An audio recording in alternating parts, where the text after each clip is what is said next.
कि जिंदगी है कौम की, तू कौम पे लुटाए जा।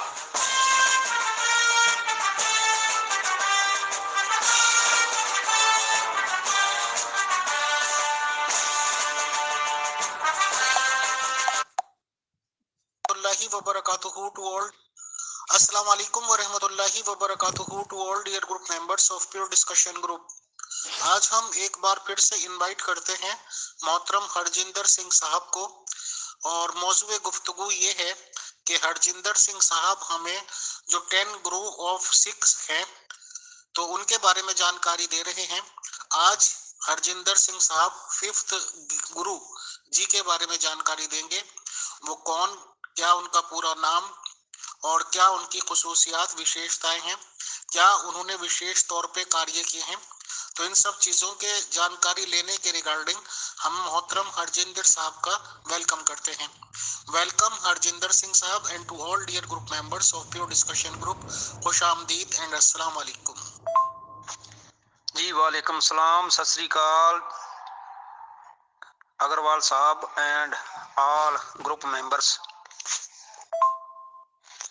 जी सर, जैसे मैं पहले बता चुका हूँ कि चौथे गुरु गुरु रामदास जी थे, जिन्होंने ये चक रामदास, जिसको आज अमृतसर शहर कहते हैं, वो बसाया था। इनकी 3 औलादें थी।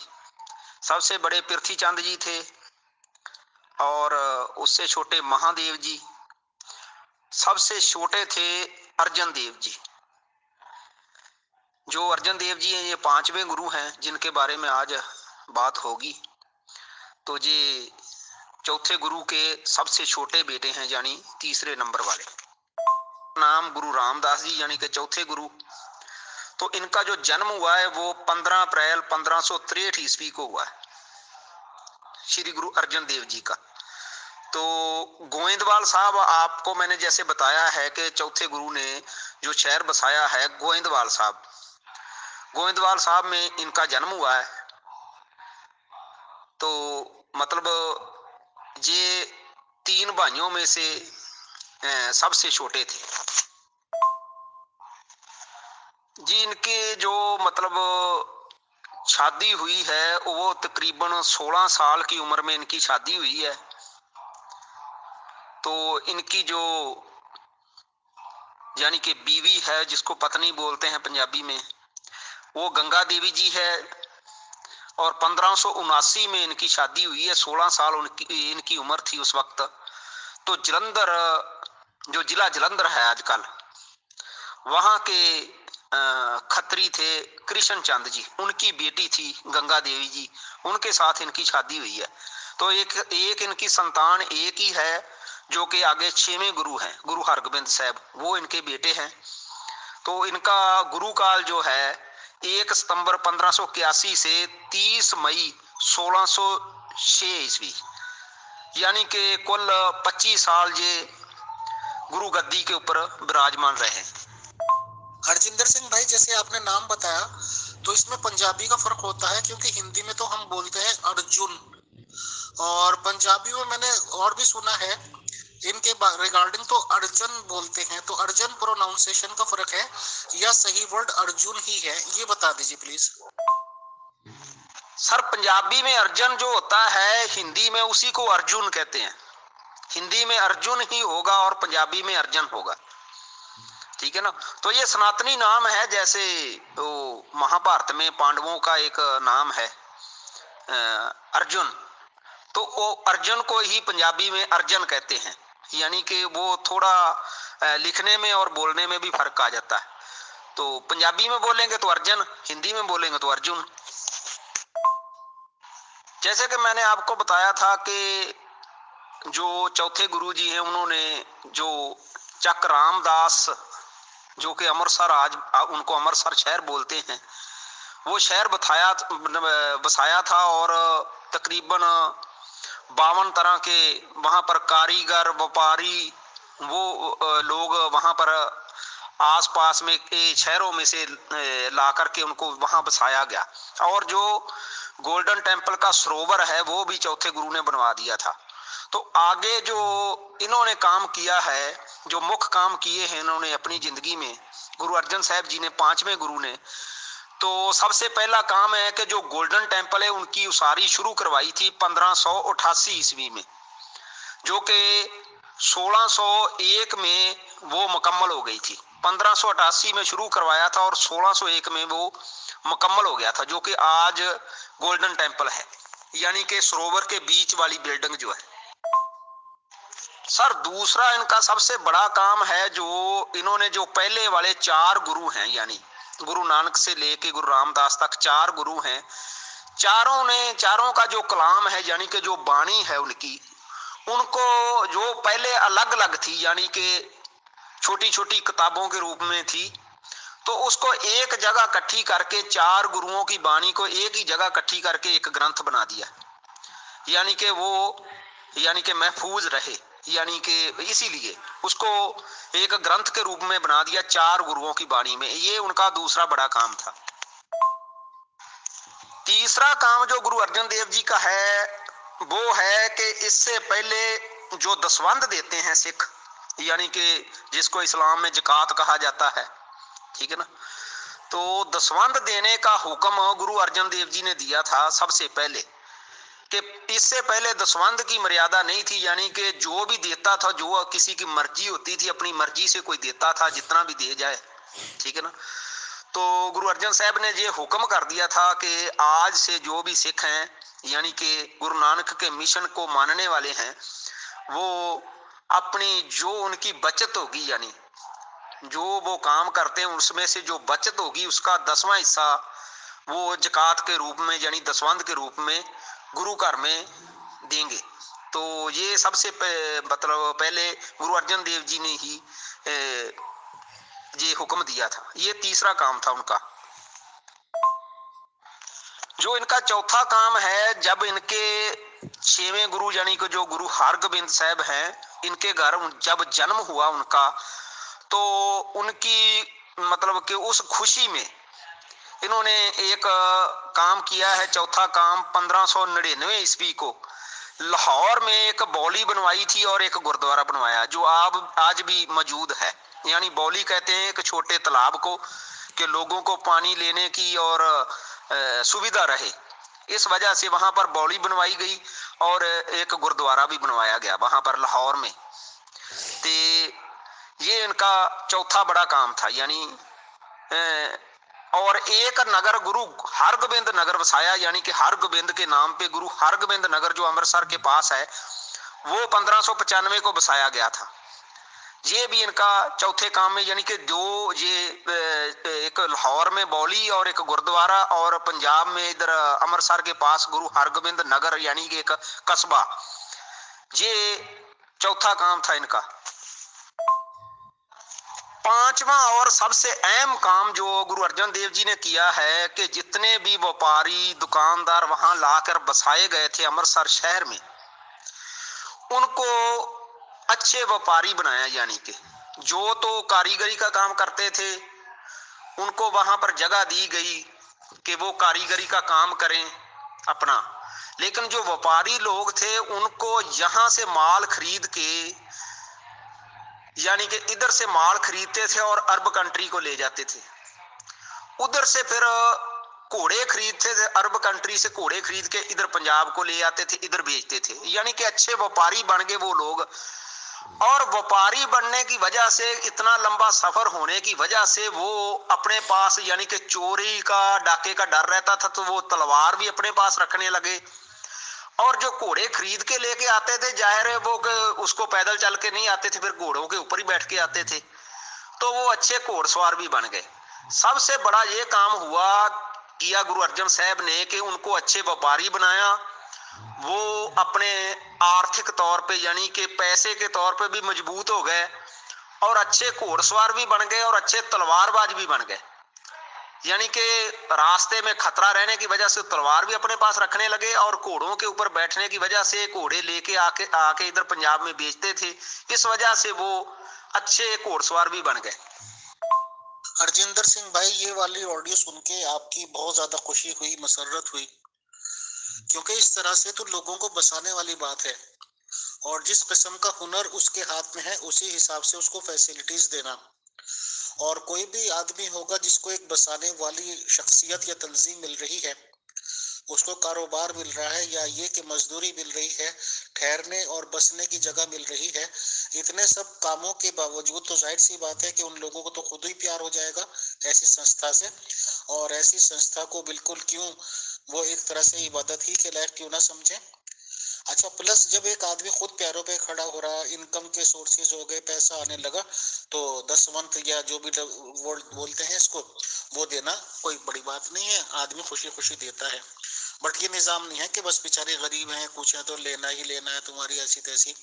तो मतलब उनको वेल इस्टेब्लिश्ड करके फिर ऐसी बात है। बहुत बढ़िया प्रोग्राम लगा, शुक्रिया। माशाल्लाह हरजिंदर सिंह भाई, इस हिसाब से तो फिफ्थ गुरु के भी बहुत ज्यादा नुमाया काम है। प्लीज एक दो अगर और अच्छे नुमाया कोई काम हो इनके रह गए हो तो वो भी बता दीजिए, शुक्रिया।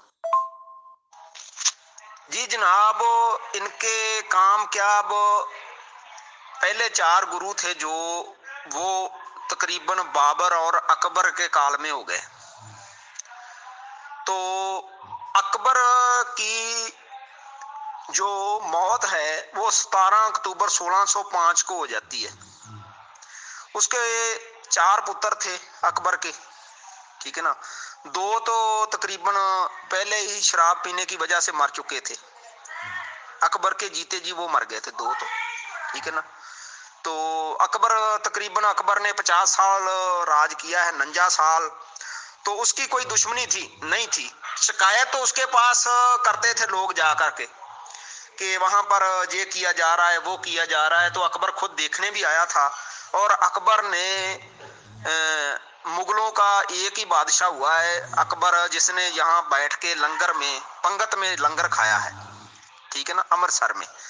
तो उसने कोई दुश्मनी नहीं रखी, मतलब गुरु घर के साथ कोई भी दुश्मनी नहीं थी। लेकिन उसकी मौत के बाद, ठीक है ना, जो जहांगीर है इसका बेटा था अकबर का, वो गद्दी पे बैठ गया। ये भी शराबी किस्म का था, तकरीबन शराब का गुलाम था ये आदमी। तो इसको भी फिर जब ये राज बदल जाता है तो फिर चुगली करने वाले लोग फिर भी होते हैं। तो जब ये गद्दी पे बैठा तो इसकी उम्र, जहांगीर की उम्र तकरीबन 36 साल थी उस वक्त। तो 2 तो इसके भाई मर चुके थे, तो तीसरा जो भाई था वो इतने लायक ही नहीं था, तो ये गद्दी के ऊपर बैठ गया। लेकिन इनके भाई ने तो, किसी ने बगावत क्या करनी थी, 2 मर चुके थे। तो इसका जो लड़का था खुसरो, उसने बगावत कर दी इसके खिलाफ, जहांगीर के खिलाफ खुसरो ने बगावत कर दी, जो इसका लड़का था। जब खुसरो ने बगावत की तो वो सीधा अमृतसर आया बगावत करके। तो बगावत करने के बाद अमृतसर आया, इधर 1 हफ्ता रहा गुरु साहब के पास। उसने लंगर खाया, जब कुछ भी जो भी वहां पर रहा, क्योंकि यहाँ पर किसी को रोका नहीं जाता पहले दिन से ही, किसी मजहब का हो, किसी दीन का हो। तो अब जब ये यहाँ से चला गया, उसके बाद ये लाहौर की तरफ चला गया खुसरो। 1 हफ्ता यहाँ रह के 7 दिन रहा या 8 दिन रहा, इतने दिन रहा अमृतसर में। तो जब लाहौर की तरफ गया तो उसके बाद वो पकड़ा गया। जब पकड़ा गया वो खुसरो, उसको तो सजा दी जहांगीर ने, लेकिन जिसने उसकी मदद की थी उसको भी सजा दी। अब गुरु घर में मुगलों की एंट्री होती है दुश्मन के रूप में। ये 5वें गुरु के टाइम पे हुआ। जब जहांगीर को पता लगा कि इसको लंगर भी खिलाया गया है खुसरो को, ठीक है ना, तो उसने कहा कि ये तो पनाह देने वाली बात होगी कि मेरा बागी है और उसने पनाह दी है वहां पर। तो तकरीबन 15 मई 1606 ईस्वी नू इसने हुक्म जारी कर दिया कि गुरु अर्जन साहब को गिरफ्तार किया जाए और लाहौर ले जाया जाए। गुरु अर्जन देव जी को तकरीबन मेरे ख्याल से 1606 ईस्वी 15 मई है मेरे ख्याल, 15 मई को गिरफ्तार करके उधर ले जाया गया।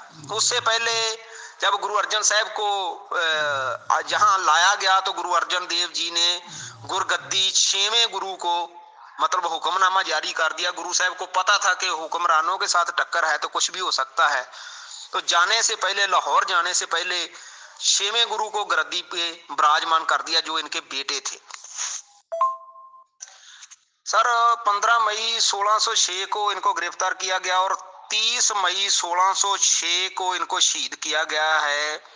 यानी कि लोहे की एक तवी होती है उसके ऊपर बिठा के नीचे आग जलाई गई तो गुरु साहब को शहीद किया गया 30 मई 1606 को लाहौर की चूना मंडी में।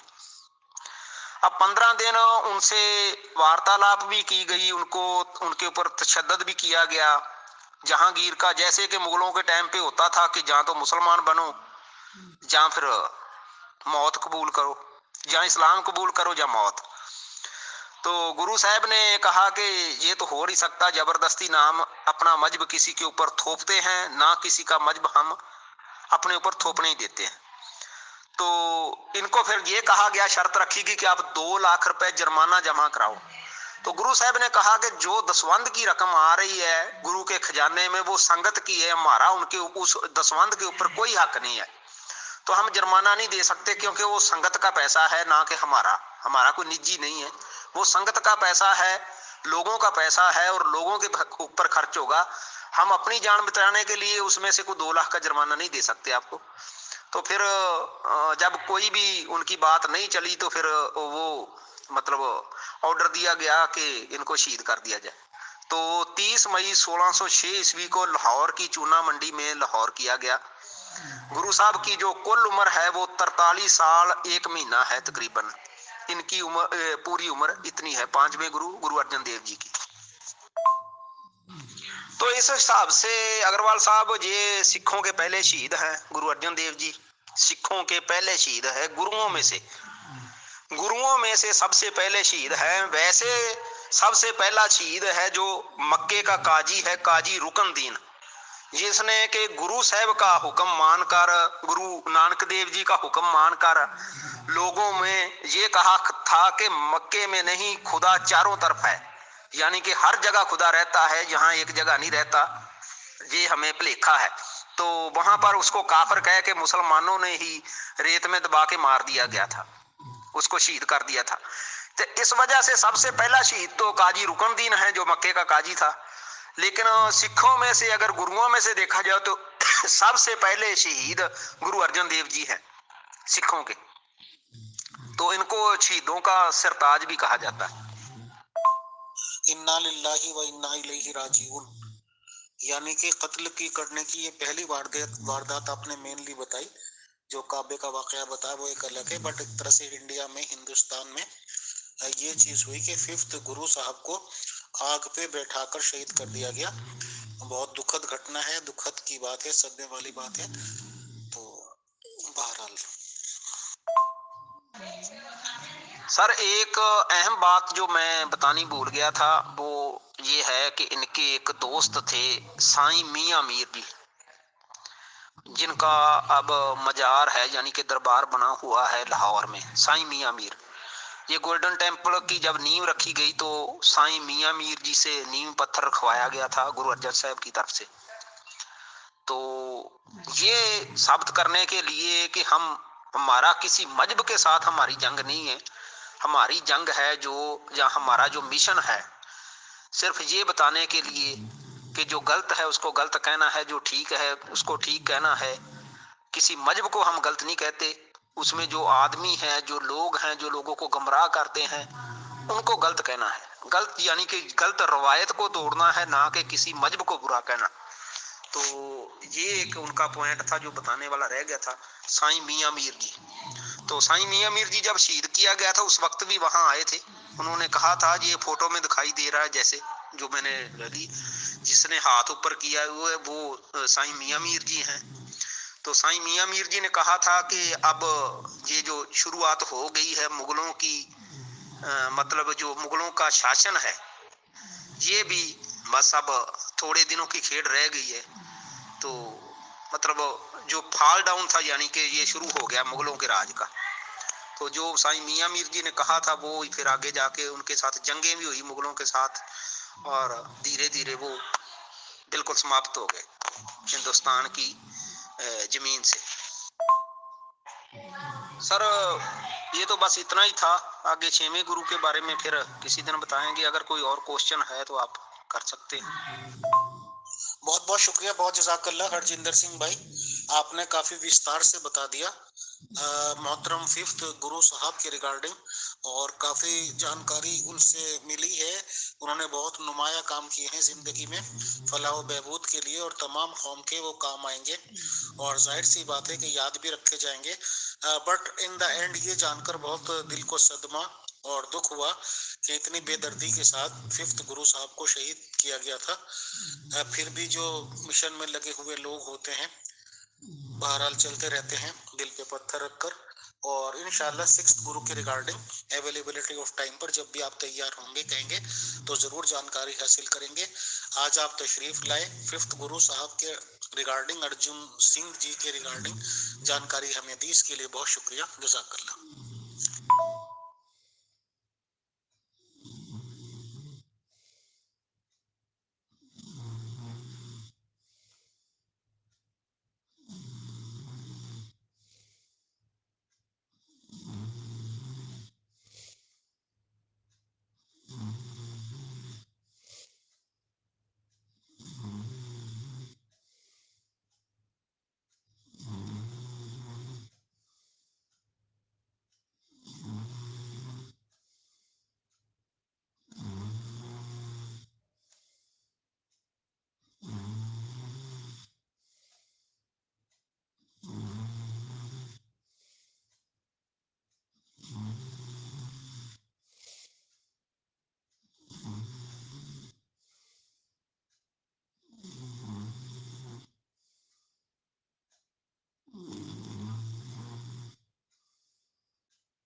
मोहतरम एजाज साहब, आपकी बातें निहायत गौर व फौज से सुनी, और सच्ची बात यह है कि जितनी मुझे मालूमात है इन